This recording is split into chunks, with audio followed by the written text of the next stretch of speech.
दिव्यांगाच्या न्याय व हक्कासाठी रस्त्यावर उतरणार रिपब्लिकन सेना। वन विभागाचे अधिकारी कर्मचारी यांच्या विरुद्ध कठोर कारवाई करा। दिव्यांग व्यक्तीचा गौण खजिन वाहतुकीकरिताचा वापरण्यात येणारा टिप्पर वन परिक्षेत्र अधिकारी उमरखेड यांनी 3 फेब्रुवारी रोजी मेट शिवारात 18 ते 20 लाख रुपये किमतीचे वाहन कुठलीही चौकशी व दस्तावेज याचा पंचनामा न करता सदर वाहनाची रॉयल्टी परवाना असतानाही वाहन जप्त करून नागापूर वन डेपो मध्ये लावण्यात आले। ढाणकी येथील वाहन मालक शंकर पिराजी हरकरे यांनी गयावया केली, मात्र तडजोडी करता नकार दिला। काही दिवसांनी गाडी सोडवण्यासाठी 1 लाख रुपयांची मागणी केल्याचे तक्रारीत नमूद आहे। दंड भरण्याकरता जेव्हा हरकरे हे RFO कडे गेले असता त्यावेळी वनाधिकारी यांच्याकडून सदर वाहन चोरी गेल्याची माहिती हरकरे यांना देण्यात आली। आज रोजी 2 महिन्याचा कालावधी उलटून सुद्धा आणि उपोषणकर्ते हे 8 दिवसांपासून यवतमाळ येथील वनसंरक्षक यांच्या दालनासमोर उपोषण करीत असताना वन विभागाच्या कुठल्याही वरिष्ठ अधिकाऱ्याकडून साधी दखल घेण्यात आली नाही। त्या अनुषंगानं सामाजिक बांधिलकी जपत रिपब्लिकन सेनेचे शिष्टमंडळ हे उपोषण मंडपाला भेट देऊन वन विभागाचा जाहीर निषेध नोंदवून जोपर्यंत सदर प्रकरणातील दोषी अधिकारी किंवा कर्मचारी यांच्यावर कठोर कारवाई होणार नाही तोपर्यंत रिपब्लिकन सेनेच्या वतीनं ठिकठिकाणी आंदोलन मोर्चे काढण्यात येतील, तसंच पीडितांना न्याय मिळवून देण्यात येईल अशी ग्वाही यावेळी देण्यात आली।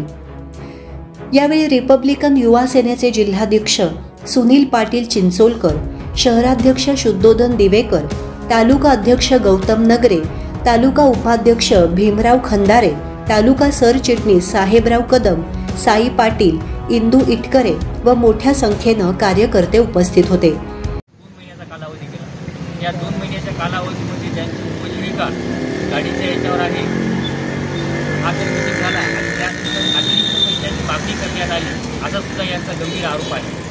आणि यातही महत्त्वाचं म्हणजे 3/4/2024 रोजी दंड भरण्यासाठी दुपारी 12 वाजता उमरखेड उपविभागीय अधिकारी यांच्याकडे मुनेश्वर यांच्याकडे गेले असता मुनेश्वर उपस्थित नव्हते। त्यानंतर वनपाल कराळे यांनी संबंधितांना अशी माहिती दिली की तुमची नागापूर डेपो येथून गाडी चोरीला गेलेली आहे। तर एकंदर विषय असा आहे की यामध्ये एकतर रॉयल्टी असताना माती लोड करून गाडी येत असताना गैरकायदेशीर गाडी पकडली, त्यावर चुकीचे आरोप लावले, त्यांना सरळ यामध्ये टार्गेट करण्यात आलं आणि एक अपंग व्यक्ती असताना सुद्धा त्यांची कुठलीही यांनी किंवा वरिष्ठांनी आजपर्यंत 8वा दिवस उपोषणाचा असताना सुद्धा कुणीही दखल घेतली नाही। यामुळे सर्व सामाजिक संघटना व राजकीय संघटना नक्कीच यांच्या पाठीशी उभी आहे। रिपब्लिकन युवा सेना या विषयाला नक्कीच वाचक होण्याचे आणि त्यांना न्याय मिळवून देण्याचे काम ही करणार आहे।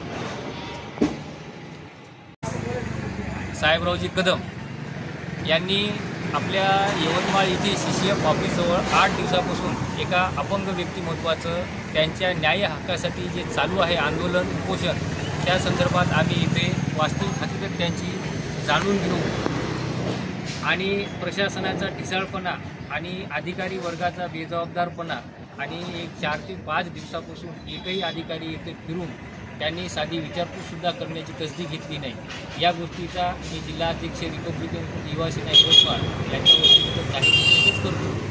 शंकर पिराजी हरकरे राणा ढाणकी तालुका उमरखेड जिल्हा यवतमाळ। माझी गाडी रॉयल्टी असताना माती उत्खनन करते मेट पांधरण रस्त्यात पांडे यांनी वन विभागामध्ये नेऊन लावली। 2 महिन्यानंतर दंडात्मक कारवाई केली। 2 महिने मला 1 लाख रुपयाची मागणी केली। पैसे माझ्याकडे अपंग असल्यामुळे देणं झाली नाही। नंतर 7,000 रुपये दंड आकारला। नंतर मी गेलो असता त्यांनी अशी सांगितली की तुझी गाडी चोरीला गेली। नंतर TV4 न्यूज मराठीसाठी कार्यकारी संपादक यांचा ग्राउंड रिपोर्ट।